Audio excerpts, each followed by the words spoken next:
All right, we're going to split lesson 6 into 2 parts. The first part, we're just going to learn a little bit about the inverses of relations, inverses of functions, kind of dip our toes into the water of undoing the operations that are performed on a variable in a function. All right, so that's really the goal here, is that we're trying to undo what is happening between the x and the y. If we put an x and we get y, then the inverse will take the y's and bring them back to the x's. That's essentially what's happening. So the inverse undoes whatever the relation is. If an ordered pair is a comma b, or x comma y, then the ordered pair's inverse is b comma a. All right, so essentially what we're doing is we're taking the elements in the domain that are mapped to the range and we are reversing the process. Sometimes there's a rule that we use to get from x's to y's, right? That's how a function usually works, right? We put in x, we get out y. And if we can reverse that rule, what are the steps that we do backwards to get the y back to the x? Essentially, it's like evaluating an expression, right? That's how we get from x's to y's, inputs to outputs. And then solving an equation, getting from outputs back to inputs. We reverse that order of operations is really what's happening, and that'll be kind of towards the end of class. So an inverse is when you swap the domain with the range. It's when you swap the x's with the y's. It's when you swap these elements with those elements. All right, essentially is what's happening. So if this is our relation, then the inverse is going to be switching the x's with the y's. And so if I have these points, and I'll do these as red dots versus x's. We're going to do x's and o's really for this. I think that'll be kind of helpful for how we're going to do our graphing today. So I've got the point -1, -2, 0, -1, 1, -1, and 2, -2. So these are the dots. The inverse is swapping these x's with those y's, swapping these so that we have now these new x comma y's. All right, all that we're doing is we're taking now, instead of having these red dots, we're going to have these red x's, -2, -1, -1, 0, -1, +1, and -2, +2. So as you can see, this shape, it appears to have rotated, all right? When really, I want you to think of it as a reflection, all right? And then answer these prompts. I will give you a gigantic hint. To answer the question, how are the graphs related to the line y equals x? So let me draw this line y equals x for you, because I know that sometimes we forget how to graph lines. We can do so much complicated algebra that we forget the easy algebra of graphing the line y equals x, right? We forget kind of the easy algebra because we start to do some pretty complex stuff. So how are these graphs related to that line? Is the relation a function? That's the dots. And is the inverse a function? Those are the x's. So answer those questions in your notes. We'll obviously talk about them in class. All right, so if we are going to find an inverse, essentially what we are doing is we are working this function in reverse. It's kind of a strange idea, but basically, since we're swapping the x's with the y's, we are talking about swapping the x's with the y's, all right? And literally that's what we do. When we are finding the inverse of a relation, we switch the x's and the y's, and then we try to get y by itself if we can. So here we're going to subtract 3 from both sides, and then that undoes the adding of 3. And then the inverse of cubing is to take the cube root. Now I do not have to worry about a plus or minus when I'm doing an odd root. If I was taking a square root or a fourth root or a sixth root, I would have to have the plus or minus here. So this is the inverse. Y equals the cube root of x minus 3. Is the original relation a function? Yes, because I have no constraints. I can put any real number in there, I can cube it, and I can add 3. Is the inverse a function? Yes. There is no limitation when we are taking an odd root. We can take the odd root of positive numbers, negative numbers, 0, fractions, big numbers, small numbers, etc. So yes, this inverse is a function. You can also test that by looking at their graphs and seeing if they pass the vertical line test.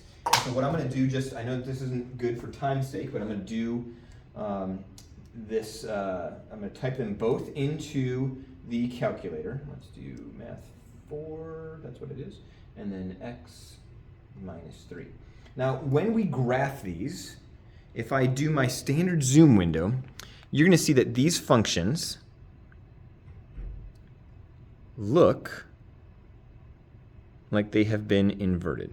All right, now actually let me do and better than a zoom 6 would be a zoom, I'm sorry, better than a zoom 5 would be a zoom 6. So let me do this is the standard zoom.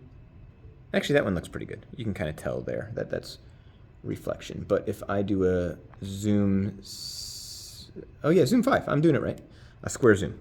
All right, then we can see how these are related to that line y equals x. In fact, if you'd like to see, we can graph that line y equals x so that you can see that graphed as well. All right, so you can have that added in there. Sometimes having that graph is sometimes easy, makes things easy to see. So these both pass the vertical line test. Yes, these are functions. All right, now how about this one? Over here, we have y equals x minus 2 to the 4th power. All right, hint, hint, we're going to be taking a 4th root here. So when I swap the x's with the y's, and then I do the process of subtracting 3, and then taking the 4th root, I'm going to have to do a positive negative 4th root on this side here. All right, when I add 2, I'm going to end up with y equals 2 plus or minus the 4th root of x minus 3. Now typing in the plus or minus is going to be a different thing in our calculator because our calculator can only graph functions, and this is not a function. We have a plus or minus, so we're going to have 2 outputs for every x. We're going to have 2 different outputs. The original, yes, it is a function. I have no constraints on what I can put into that graph. But when we are graphing, and I'll probably have to show you this in class, we are going to graph y equals 2 plus the 4th root of x minus 3. And we are going to graph separately 2 minus the 4th root of x minus 3. We have to type those in separately because our calculators will not graph a plus and a minus. All right, it will graph the plus and it will graph the minus, but it will not graph the plus and the minus. You can see that there's a little gap in there. That's just kind of the resolution here. Those should actually touch. And we can kind of see that if we were to make a table of values. And we will explore those tables of values. All right. Speaking of tables of values, here we're going to get to do some graphing. All right, so graph this function and its inverse. There's 2 approaches to this. Number 1 is to graph the function just like we normally would. So here we learned how to graph these in Algebra 1. And so we're going to do our best to graph those here in Algebra 2. We also did this back in, I want to say it was Unit 2. But folks, I can't remember. It's been so long. So we know how to graph parabolas. And our table of values for x and y here is going to be, we've got 0, negative 2. And then we have, at negative 1, we have negative 3. At positive 2, we have negative 6.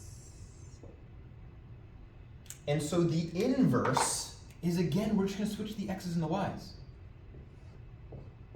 Negative 6, negative 3, negative 2, negative 3, negative 6. So for this input, I have an output of positive 2 and of negative 2. For an input of negative 3, I get an output of negative 1 and positive 1. All right, so at negative 2, I've got 0. At negative 3, I've got positive 1 and negative 1. At negative 6, I've got positive 2 and negative 2. At negative 11, I have positive 3 and negative 3. And here is that parabola. Obviously, the inverse of this function is not a function. This is a function, yes, it passes the vertical line test. The inverse is not a function because it fails the vertical line test. Now, if we wanted to find that again, we could swap the x's and the y's. X equals the opposite of y squared minus 2. And so this would be x plus 2 is equal to the opposite of y squared. We would have the opposite of x minus 2 is equal to y squared, and then the plus or minus square root of the opposite of x minus 2. All right, and that's the graph. All right, that's what this graph would look like if you were to type that in your grapher, the positive or principal root and then the negative root. I want you to try this. I know that you're going to struggle with a little bit. Let me do one thing. One, I think that you should be able to make a table of values based on your calculator can make the table of values for you and just swap them. I would like for you to do tables, and then I would like for you to try to find it, try to find the inverse. All right?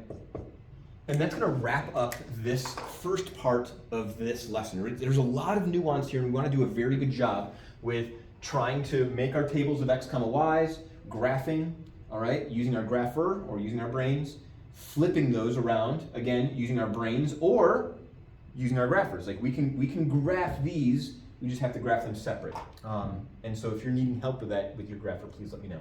Folks, that's the end of this lesson, part 1, right? Hopefully we're learning a little bit about finding the inverses of functions.